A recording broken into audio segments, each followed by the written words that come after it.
Muy bien, este sermón se titula Fe en el Señor Jesús para la salvación contra fe en Dios Padre para la salvación. Romanos capítulo 4, verso 24. Padre, gracias por dejarme expresar la palabra de verdad.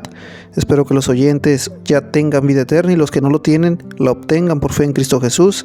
Muchas gracias por otro día más. Espero que mucha gente llegue a la fe, Dios Todopoderoso. Alabado seas por la eternidad por Jesucristo, Dios misericordioso y justo.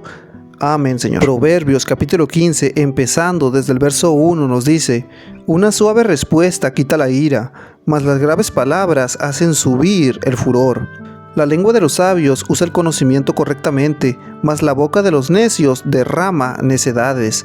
Los ojos del Señor están en todo lugar, mirando a los malos y a los buenos. Una lengua sana es un árbol de vida, mas la perversidad en ella es una brecha en el espíritu. Un necio menosprecia la instrucción de su padre, mas el que considera la corrección es prudente.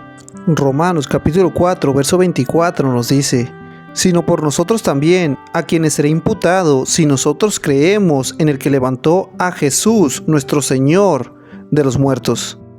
Algunas personas al leer este verso pueden llegar a preguntarse si la fe en el Señor Jesucristo es la que salva o la fe en Dios el Padre es la que salva, ya que este verso les puede dar la impresión de que necesitamos creer en el Padre y no en el Hijo para ser salvos. Esto también podría ser apoyado por Juan capítulo 5 verso 24, que parece decir que necesitamos creer tanto en el Hijo como en el Padre para ser salvos. Entonces, la pregunta resumida podría ser: para la salvación, ¿debemos creer en el Señor Jesucristo o debemos creer en aquel que envió al Señor Jesucristo y lo resucitó de entre los muertos? Respondiendo a esta pregunta, un aspecto crucial de la interpretación bíblica es que interpretamos textos potencialmente confusos comparándolos con textos claros. En Romanos capítulo 4, verso 24, Pablo se refiere a Dios al Padre cuando habla de creer en aquel que levantó al Señor Jesucristo de los muertos. Sin embargo, cuando volvemos y vemos las diversas referencias a la fe con respecto a la justificación que se encuentran en Romanos capítulo 3, verso 21 hasta este punto, vemos que la fe en el Señor Jesucristo es la que resulta en la justificación. La expresión fe en Jesús para la justificación se encuentra en Romanos capítulo 3, verso 22 y 26. Lo mismo es cierto en muchos versículos del libro de Juan, y en Hechos y en las epístolas. Antes se mencionó Juan capítulo 5, verso 24. De hecho, este versículo ayuda a explicar Romanos capítulo 4, verso 24, lo que el Señor Jesús dice en Juan capítulo 5, verso 24, es que creer en Él es creer en aquel que lo envió. Es decir, el Padre envió al Señor Jesús para dar el mensaje de vida eterna por fe en Él, es decir, Jesús.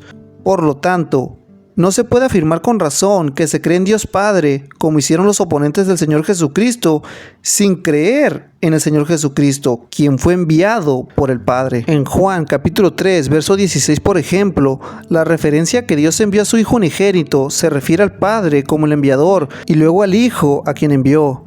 En las palabras, para que todo aquel que en Él cree no perezca, mas tenga vida eterna, el pronombre de Él se refiere naturalmente al Señor Jesús, el antecedente más cercano. Esto se confirma cuando vemos que en el versículo 14 es el Hijo del Hombre quien iba a ser levantado. Y en el versículo 15, todo aquel que cree en Él, el que fue levantado, tiene vida eterna. Esto también se confirma en los versículos 17 y 18. También se puede ver Juan capítulo 3, verso 36. El que cree en el Hijo tiene vida eterna. Resumiendo, una persona no puede nacer de nuevo por la fe en Dios Padre, aparte de la fe en su Hijo, a quien Él envió.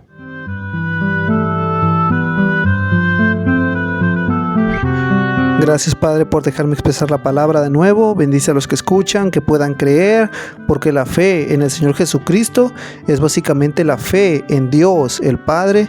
Espero que las personas puedan ver la claridad de las Escrituras, puedan creer en el Señor Jesucristo por la vida eterna que Él ofrece gratuitamente, la obtengan, sean parte del cuerpo de Cristo, Señor, de la iglesia, y sean salvos para siempre.